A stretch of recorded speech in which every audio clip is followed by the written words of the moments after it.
ॐ गजाननं भूतगणादिसेवितं कपीतजम्बूफलचारुभक्षणं उमासुतं शोकविनाशकारकं नमामि विघ्नेश्वरपादपङ्कजं। कृष्णाय वासुदेवाय हरिये परमात्मने प्रणतः क्लेशनाशाय गोविंदाय नमो नमः। ओम श्री महापुरुष देवाय नमः। ओम श्री गुरुदेवाय नमः। ओम आनंद स्वरूप भगवान की जय। ओम शांति स्वरूप भगवान की जय। हमारा चिंतन गीता अध्याय 7 श्लोक 11 पे चल रहा है। प्रभु कह रहे हैं, धर्मा विरुद्धो भूतेषु कामोस्मि भरत ऋषभ। कामोस्मि,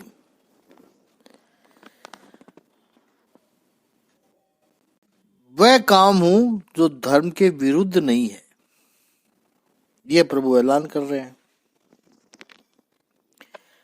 और 7वें अध्याय के 9वें श्लोक में प्रभु ने कहा, जीवनम सर्वभूतेषु। वहां भी आया है भूतेषु, प्राणी मात्र में, जीव मात्र में, जीवन में हूं।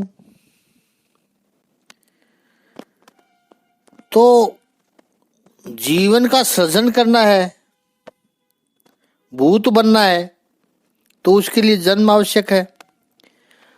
और यदि जन्म है, जन्म पाना है, या तो उस जीवन को यदि लाना है तो उसके लिए काम की ऊर्जा की आवश्यकता पड़ती है। इसलिए ये जीवनम सर्वभूतेषु जब परमात्मा ने कहा तो उसी में ये सब संगति आ गई। और दूसरी बात है, ये हमारा शहर है, विश्वव्यापी क्लासरूम है, विद्यालय है। केवल कथा सुनकर कान पवित्र करने की प्रवृत्ति नहीं है।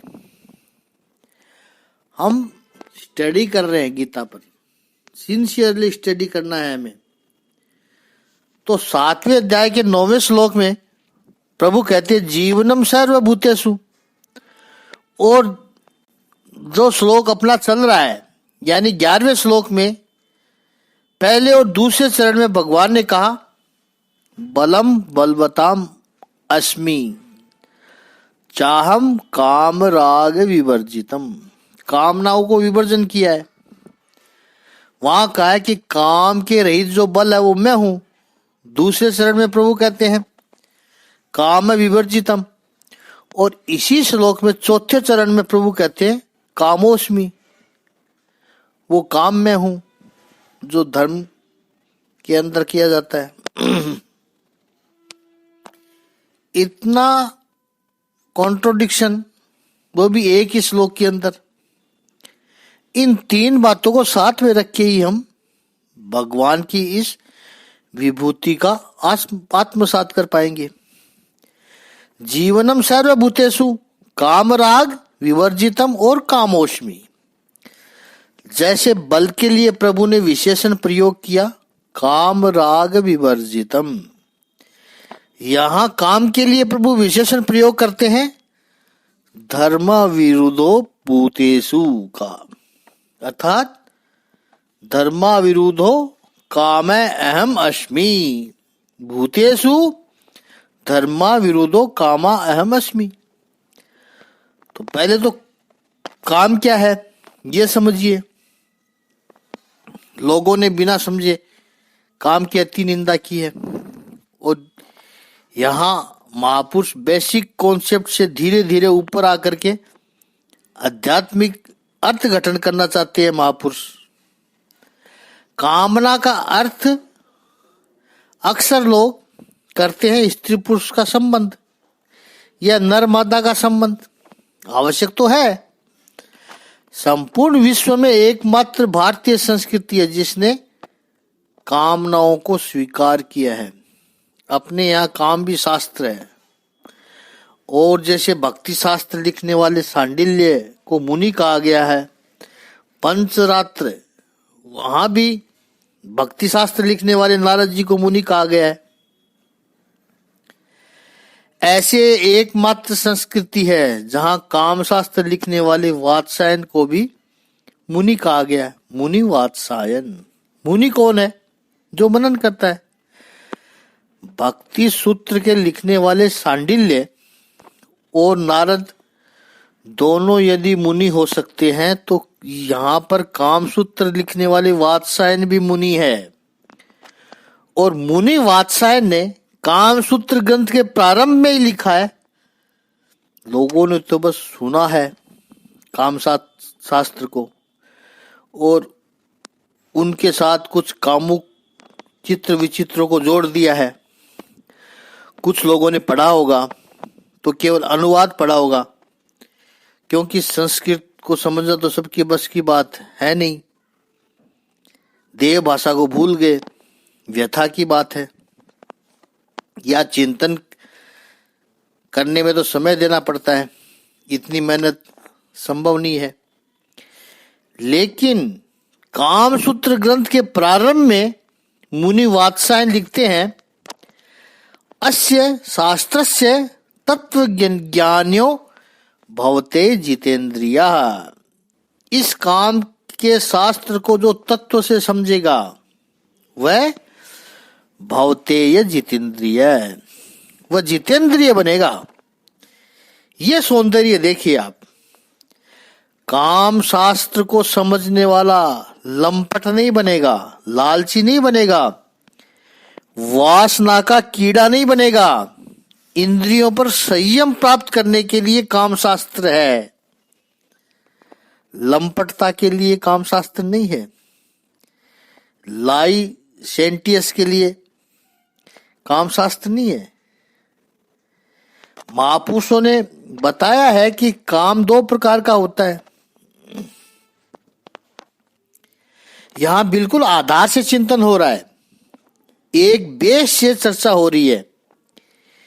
एक है जैविक कामना, बायोलॉजिकल, और दूसरी है विजुअल, आदत से कामना। बायोलॉजिकल जो कामना है वह प्राकृतिक है, नेचुरल है, वो प्रजोत उत्पादन के लिए आवश्यक है। Biological desire for sex is imported for reproduction, वो सहज है। लेकिन हैबिचुअल जो कामना है, सेक्स फॉर प्लेजर, मनोरंजन के लिए कामना, वो वासना बन जाती है। आप पूरी पशु सृष्टि में देखिए, वहां बायोलॉजिकल कामना है, इसलिए वो प्राकृतिक है, वो सहज है, उनमें संकोच का भाव नहीं है। बायोलॉजिकल है, प्रकृति के अनुरूप है। ऋतुकाल जब आता है तब उस क्रिया में नर और मादा का संयोग होता है, मैटिंग होती है, और उस रति क्रीड़ा को देखकर, पशुओं की उस रति क्रीड़ा को देखकर यदि कोई मनुष्य संकोच का अनुभव करे या फिर आश्चर्य से उसकी आंखें बड़ी हो जाए, ये मनुष्य के लिए संभव हो सकता है। पशु के लिए वैसा कोई भी भाव नहीं है। पशु के लिए वो क्रिया सहज है, क्योंकि पशु प्रकृति के साथ लय मिलाकर जीता है। मनुष्य, हाँ, संस्कृति के विकास के साथ मर्यादा आई, इसलिए संकोच आया, एकांत की आवश्यकता पड़ी, वो सब ठीक है। अब इन दोनों कामना में संबंध क्या है? बायोलॉजिकल कामना और हैबिचुअल कामना, नैसर्गिक कामना, और दूसरी मनोरंजन के लिए आदत से जो होती है वो कामना।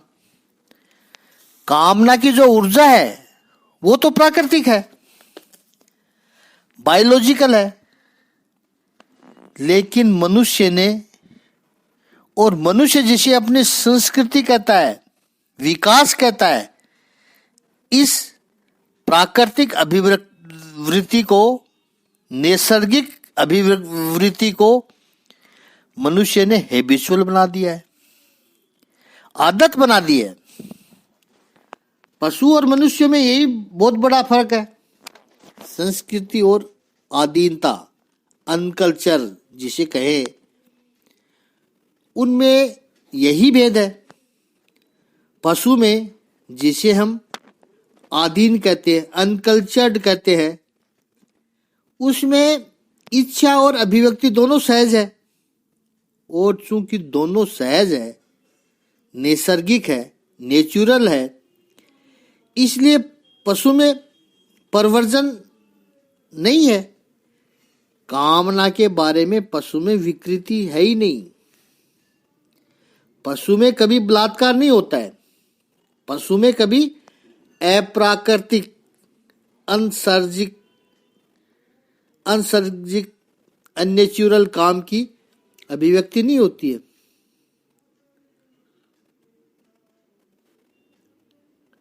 पशु में वहां पर सहजता से होता है सब कुछ। और चूंकि मनुष्य ने नैसर्गिक से ऊपर उठ कर उसे आदतवश बना दिया, हैबिचुअल बना दिया, इसलिए मनुष्य की जो कामना है उसमें प्रवर्जन आ गया, उसमें विकृति आ गई। इसलिए मनुष्य की डिमांड बड़ी विचित्र होती है। यहां हम नर और मादा दोनों की बात कर रहे हैं, पूर्ण मर्यादा के साथ बात कर रहे हैं। नर और मादा दोनों पक्षों में विकृति आ गई है और उस विकृति को वो अपनी फैंटेसी समझने लगे हैं। अपेक्षाएं बढ़ती जाती है और बदलते हुए समय के साथ उन अनैसर्गिक, अननेचुरल, परवर्त ऐसी अभिव्यक्ति भी, ऐसे संबंध को भी समाज स्वीकार करते जाता है कि it is their orientation, it is their life. समाज स्वीकार कर लेता है। उसके साथ उसको कानूनी स्वीकृति भी मिलती जाती है, लीगल एक्सपेक्टेंस भी मिलता जाता है। उस विकृति को फिर ऐसे प्रश्न भी पूछे जाते हैं उसमें, what does Hinduism say about gayism and lesbianism. समलैंगिक संबंधों के बारे में हमारे हिंदू शास्त्र, सनातन वैदिक शास्त्र, संस्कृति के शास्त्र क्या कहते हैं। नई पीढ़ी ऐसे प्रश्न करते हैं तो स्वाभाविक शुरुआत में संकोच होता है, क्योंकि ऐसे प्रश्न पूछे जाए और उनकी चर्चा करनी पड़े, ये सब हमारे संस्कार में नहीं आता है। लेकिन चर्चा आई है तो स्पष्टीकरण देना पड़ता है। अप्राकृतिक कामना, इसका अर्थ अभी बस एक सूत्र में कह देते हैं, इस पर बाकी चर्चा अभी नहीं करनी है। भगवान श्री कृष्ण जब भगवद गीता में कहते हैं कि धर्म अविरुद्धो भूतेषु कामोस्मि भरतर्षभ, और 10वें अध्याय में जब अपनी विभूतियों का वर्णन करेंगे परमात्मा, तब श्री कृष्ण कहेंगे प्रजनय चास्मि कंदर्प। प्रजनन करने के लिए जो हेतु कंदर्प है, कंदर्प प्रेम का देवता कामदेव है, वो मैं हूं। इसका अर्थ धर्म की मर्यादा में जो काम है वो क्या है, नैसर्गिक काम है। वो जो प्रजोत उत्पादन के लिए होता है, वो जिसे जिम्मेदारी है, वो तो अपनी हमारा दायित्व है। अब बाकी के जो भी कामुक संबंध है वो क्या प्रजोत्पादन के लिए हो सकते हैं? उन्हें प्रजोत्पादन होता है उनमें? यदि नहीं होता है फिर वो नैसर्गिक नहीं है, पशु सृष्टि में वो नहीं देखा जाता है। सेम लिंगता पशु सृष्टि में कतई नहीं है। Same sex relationship is not exist in animal kingdom, क्योंकि उसमें प्रकृति नहीं है, उसमें सहजता नहीं है, उसमें नैसर्गिकता नहीं है। It is not natural. और यदि नेचुरल नहीं है तो फिर वो प्रवर्जन है, उसमें विकृति है। तो विकृति को स्वीकार कैसे किया जा सकता है? वो तो बीमारी है। उसके साथ सिंपैथी रखिए। यदि किसी व्यक्ति के साथ ऐसा ओरिएंटेड होगा तो हमें उसका तिरस्कार नहीं करना है, सिंपैथी रखिए। अभी वो बीमार है, और बीमार है तो इसको ठीक करने का प्रयास कीजिए, उसको प्रोत्साहन न किया जाए। वो मानसिक रोगी है। जैसे परिवार में किसी को बुखार आया है, ताप है, ज्वर है, तो उस बुखार को हम ठीक करते हैं और रोगी के प्रति सिंपैथी रखते हैं। उस बुखार को हम ठीक करने का प्रयास करते हैं ताकि वो बीमार व्यक्ति ज्वर से बाहर आ जाए। 104 डिग्री टेम्परेचर कुदरती नहीं है। 98 होना चाहिए, 98 होना चाहिए टेम्परेचर। तो हम उस 104 डिग्री टेम्परेचर को 98 तक लाते हैं, 98 तक लाने का प्रयास करते हैं। जो कुदरती है उसको कुदरती बनाने का प्रयास करते हैं, ट्रीटमेंट करते हैं। ठीक इसी तरह कामना के क्षेत्र में जो कुदरती नहीं है, नेचुरल नहीं है, प्रवर्जन है, वो बीमारी है, वो विकृति है। उस विकृति के प्रति सुहृदयता रखो, सिंपैथी रखो, दया भाव रखो, लेकिन उसको ठीक करने का प्रयास करो। उसको तालियां बजा करके प्रोत्साहन मत दो। ये मानवता के लिए खतरा है। लोकतंत्र की कई मर्यादाएं हैं। उनमें बात को मनवाने के लिए 5-50 लोग झंडा लेकर खड़े हो गए तो उनको भी स्वीकार करोगे, उनको भी कानूनी स्वीकार कर दोगे? ऐसा नहीं किया जाना चाहिए। ऐसे कृत्य के लिए यहां भगवान श्री कृष्ण की अनुमति नहीं है। धर्म विरुद्धो भूतेषु कामोस्मि भरत ऋषभ।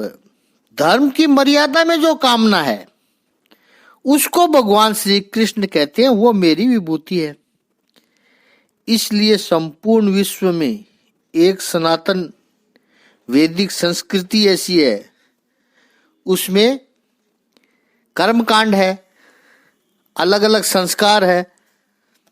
हमने विवाह को संस्कार का है, बाकी सब जगह स्त्री पुरुष संबंध की भर्त्सना की गई है, क्रिटिसाइज किया गया है। जिन्होंने विवाह किया था वो भी अपनी पत्नी को छोड़कर चले हैं, संतानों को छोड़कर चले हैं, तब भगवान के रूप में प्रतिष्ठित हुए हैं, वो पूजनीय बने हैं। विश्व के दूसरे जो प्रवाह है उसमें देखिए जो भगवान के स्वरूप है वो सब अकेले हैं। एक भारतीय संस्कृति ऐसी है, सनातन वैदिक धर्म ही ऐसा है जहां पर युगल स्वरूप में प्रभु की पूजा होती है, जैसे सीताराम, राधा कृष्ण, लक्ष्मी नारायण।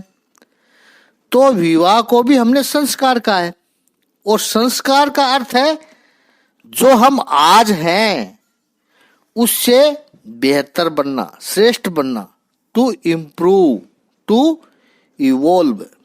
विवाह संस्कार है। विवाह कोई दुर्घटना नहीं है, विवाह कोई गलत काम नहीं है। उस एप्पल को खाने को हमने फॉरबिडन नहीं बनाया, उसका तिरस्कार किया, देवताओं से उसको स्वीकार किया, तिरस्कार नहीं किया। देवताओं से आशीर्वाद मांगा। देव फेरे 4 होते हैं, धर्म, अर्थ, काम और मोक्ष।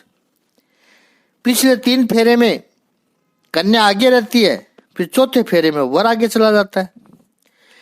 फिर वो जो फेरे ले रहे हैं, हमने उनके ऊपर पुष्प वृष्टि की, उनके ऊपर सबने आशीर्वाद बरसाए, उनका स्वागत किया।